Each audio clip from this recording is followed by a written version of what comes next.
अगर आप उबंटू या किसी भी लिनक्स बेस्ड ऑपरेटिंग सिस्टम पर काम करते हैं तो कभी ना कभी आपको सॉफ्टवेयर इंस्टॉल करने, अपडेट करने या रिमूव करने की नीड जरूर पड़ी होगी। लेकिन क्या आप जानते हैं कि एक सिंपल कमांड के जरिए आप अपने सिस्टम को मैनेज कर सकते हैं बिना किसी हेडेक के। आज के वीडियो में हम बात करेंगे दो बहुत ही इम्पोर्टेंट कमांड्स की जो एपीटी और एपीटी गेट, जो आपको उबंटू लिनक्स में सॉफ्टवेयर मैनेजमेंट का एक कंप्लीट कंट्रोल देती हैं। ये वीडियो एंड तक जरूर देखिए क्योंकि आज हम रियल वर्ल्ड सिनेरियोज के साथ सीखेंगे कि कैसे आप सॉफ्टवेयर को इंस्टॉल, अपडेट और मैनेज कर सकते हैं अपने लिनक्स सिस्टम पर। Let's dive in and level up your Linux skills. First of all हम बात करते हैं एपीटी और एपीटी गेट क्या है। उबंटू एक डेबियन बेस्ड डिस्ट्रीब्यूशन है और उसमें सॉफ्टवेयर इंस्टॉल करने के लिए मैं tool, advanced package tool, it means जो आपका एपीटी है उसका मतलब होता है एडवांस्ड पैकेज टूल। एपीटी और एपीटी गेट कॉमन। एपीटी और APT get commands package management के लिए यूज की जाती हैं। इन दोनों का काम एक ही है बट कुछ डिफरेंसेस हैं जो आपको कमांड चॉइस में हेल्प करेंगे। जैसे कि एपीटी गेट, ये एक पुराना टूल है जो डेबियन और उबंटू डिस्ट्रीब्यूशंस में पैकेजेस को इंस्टॉल, अपडेट, रिमूव करने के लिए यूज होता है। एंड एपीटी, ये एपीटी गेट का एक न्यूअर यूजर फ्रेंडली वर्जन है जो ज्यादा फीचर्स के साथ आता है और यूजर के लिए थोड़ा सिंप्लीफाइड है। क्यों एपीटी और एपीटी गेट जरूरी है? Why APT and APT get are needed? इनका यूज सॉफ्टवेयर और सर्विस को उबंटू डेबियन बेस्ड सिस्टम पर इंस्टॉल, अपडेट, अपग्रेड और रिमूव करने के लिए किया जाता है guys.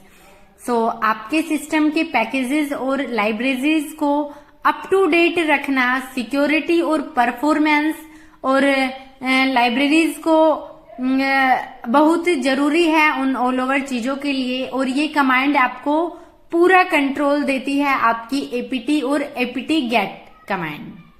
Then APT get command के बारे में हम पढ़ते हैं कि बेसिकली ये कैसे काम करती है। आपका जो रेपोजिटरी का कॉन्सेप्ट है, उबंटू में सॉफ्टवेयर पैकेजेस रेपोजिटरी में स्टोर्ड होते हैं। जब आपको कोई सर्विस या सॉफ्टवेयर इंस्टॉल करना होता है तो एपीटी या एपीटी गेट उस रेपोजिटरी से पैकेज को डाउनलोड करता है और आपके सिस्टम पर इंस्टॉल कर देता है। देन आपका कोई भी पैकेज जो लिस्ट है उसको अपडेट करना है। हर बार जब आप न्यू सॉफ्टवेयर इंस्टॉल करना चाहते हैं तो आपको अपने सिस्टम को लेटेस्ट रेपोजिटरी इंफॉर्मेशन से सिंक करना होता है और एपीटी अपडेट कमांड की जरिए ये सिंक होता है। आप सबसे पहले आप जब भी कोई नया सॉफ्टवेयर इंस्टॉल कर रहे हैं तो आपको अपडेट करने के लिए आपकी ऑल ओवर रेपोजिटरी तो आप यूज करेंगे एपीटी अपडेट का, आप यूज करेंगे एपीटी अपडेट कमांड का। आपके ये all over repository, all over packages को अपडेट करता है। इस कमांड से आपके सिस्टम की जो पैकेज लिस्ट है वो लेटेस्ट हो जाती है। देन इसके बाद आप सॉफ्टवेयर को इंस्टॉल करते हैं, जैसे आपका अपडेट होता है उसके बाद। देन जब आपको कोई स्पेसिफिक सॉफ्टवेयर इंस्टॉल करना होता है तो आप कौन सी कमांड का यूज करते हैं? आप कमांड यूज करते हैं एपीटी इंस्टॉल कमांड का। मान लीजिए आपको इंस्टॉल करना है कोई भी सॉफ्टवेयर, जैसे कि एपीटी इंस्टॉल। देन आपको आपका वेब सर्वर इंस्टॉल करना है अपाचे 2। अगर आपका प्री इंस्टॉल्ड है तो इट्स ओके। यहाँ पे आप देखिए, अगर आपका इंस्टॉल नहीं होता अपाचे 2 तो आपका ये इंस्टॉल कर देता, बट ये बोल रहा है कि ऑलरेडी द न्यूएस्ट वर्जन। सो आपका जो न्यूएस्ट वर्जन है वो ऑलरेडी इंस्टॉल्ड है, तो इसने इंस्टॉल नहीं किया। अगर इंस्टॉल नहीं होता तो आपका ये इंस्टॉल कर देता सिंपल इस कमांड की हेल्प से। देन आपका जो मान लीजिए आपको अपडेट करना है, अपग्रेड करना है, तो उबंटू या डेबियन बेस्ड सिस्टम को अप टू डेट रखना बहुत जरूरी होता है, स्पेशली सिक्योरिटी पैसेज के लिए। सो आपको अपडेट करना है तो सिंपली आप apt अपडेट कमांड का यूज करते हैं, बट फिर आपका जो इंस्टॉल्ड पैकेजेस हैं उनके आपको लेटेस्ट वर्जन में करना है। इट मीन्स जैसे हमारा अपाचे अभी तो लेटेस्ट वर्जन में इंस्टॉल्ड है, बट अगर ये लेटेस्ट वर्जन में इंस्टॉल्ड नहीं होता, पुराना वर्जन इंस्टॉल होता और आप अब इसको लेटेस्ट वर्जन में अपडेट करना चाहते हैं, तो सिंपली उसके लिए आप क्या करेंगे, apt अपग्रेड कमांड का यूज करेंगे। किस कमांड का यूज करेंगे, apt अपग्रेड कमांड का। सो सिंपली आप apt अपग्रेड कमांड का इस तरीके से, जैसे आपने apt अपडेट से सिस्टम के जो पैकेज लिस्ट को सिंक किया जाता है रेपोजिटरीज के साथ, तो आप apt अपडेट अपग्रेड से इंस्टॉल्ड सॉफ्टवेयर को लेटेस्ट वर्जन के साथ इंस्टॉल करते हैं। देन यहाँ पर इससे ये परमिशन मांग रहा है कि आप कंटिन्यू करना चाहते हैं। सो मैंने वाई किया कि हाँ मैं अपग्रेड करना चाहती हूँ मेरे ऑल ओवर पैकेजेस को। देन आपने जैसे आपका अभी इंस्टॉल्ड है अपाचे 2, बट मान लीजिए एक कॉमन यूज केस है, एक वेब सर्वर का इंस्टॉल करना है, हो सकता है आपका अपाचे हो सकता है आपका एंजेनिक्स हो। सो मैंने जो सिंपल कमांड्स आपको बताया कि apt इंस्टॉल देन अपाचे 2, सो आपका वो इंस्टॉल्ड है। इस कमांड से आप अपाचे वेब सर्वर को इंस्टॉल करते हैं, जो लिनक्स सर्वर पर वेब होस्टिंग के लिए काफी कॉमन वेब सर्वर है। देन आपका अभी ये अपग्रेड कर रहा है आपके ऑल ओवर पैकेजेस को, जो भी लेटेस्ट पैकेजेस आए हैं वो आपका यहाँ पर ये अपग्रेड कर देगा। तो आप apt अपग्रेड कमांड की हेल्प से आप अपनी पर्टिकुलर सर्विस को, एप्लीकेशन को, आपके रेपोजिटरीज को आप अपग्रेड कर सकते हैं। देन अगर आपका स्पेसिफिक वर्जन इंस्टॉल करना है तो सिंपली आप उस वर्जन के नेम के साथ ले सकते हैं। जैसे कि कई बार हमारे पास क्या होता है, हमें स्पेसिफिक वर्जन का सॉफ्टवेयर इंस्टॉल करना होता है, जो आप इजीली apt कमांड की हेल्प से कर सकते हैं। apt इंस्टॉल अपाचे 2 इक्वल जो भी आपको पर्टिकुलर, आपको जैसे आपके क्लाइंट की रिक्वायरमेंट है कि आपको ये पर्टिकुलर वर्जन इंस्टॉल करना है, तो सिंपली आप apt install Apache 2 equal sign के साथ आपको जो वर्जन क्लाइंट ने दिया है उस वर्जन का नेम। सो इससे इस कमांड में आप अपाचे 2 का स्पेसिफिक वर्जन इंस्टॉल कर रहे हैं।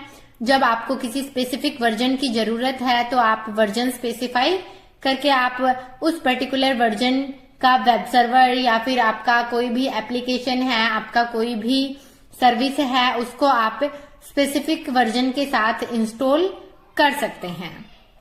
सो हमारा ये अपग्रेड होने में थोड़ा सा टाइम ले रहा है। इसके बाद मैं आपको बताने वाली हूं कि आप कैसे इंस्टॉल तो आपने कर लिया apt कमांड की हेल्प से, बट अगर आपको कोई भी एप्लीकेशन रिमूव करना है तो वो भी आप apt कमांड के साथ कर सकते हैं। सो उसके लिए आप क्या करते हैं वो भी हम डिस्कस करने वाले हैं। अभी ये हमारा अपग्रेड होने वाला है, सो जस्ट कुछ सेकंड से ही लेने वाला है ये। सो गाइज ये भी ध्यान रखिएगा, जब आप apt कमांड का यूज करते हैं तो यहाँ पे ये परसेंट में आपका प्रोग्रेस शो करता है, बट जब आप apt गेट का यूज करते हैं तो ये आपका शो नहीं करता है। सो ये आपको ध्यान में रखना है। अभी हम रिमूव कैसे करते हैं वो भी ऑल ओवर डिस्कस करने वाले हैं, जैसे ही ये हमारा अपडेट होता है। अभी मैं आपको बता दूं, जब आपको कोई भी इंस्टॉल्ड सर्विस है या आपका पहले से प्री इंस्टॉल्ड सर्विस है, सॉफ्टवेयर है, उसको आपको रिमूव करना है तो आप सिंपली रिमूव कमांड का यूज करते हैं। apt रिमूव देन आपको जो पर्टिकुलर सर्विस, जो पर्टिकुलर सॉफ्टवेयर रिमूव करना है उसका नेम, जैसे कि अभी हमारा अपाचे 2 ही इंस्टॉल्ड है, इसको हमें रिमूव करना है, तो सिंपली हम apt रिमूव अपाचे 2 करेंगे। इस कमांड से अपाचे 2 को रिमूव किया जाता है, बट कॉन्फ़िगरेशंस फाइल जो सिस्टम में रह जाती हैं, अगर आपको कॉन्फ़िगरेशन फाइल भी डिलीट करनी है आपके वेब सर्वर अपाचे 2 की, तो आप पर्ज कमांड का यूज करते हैं। जैसे कि apt रिमूव का नहीं, आप PURGE पर्ज कमांड का यूज करते हैं।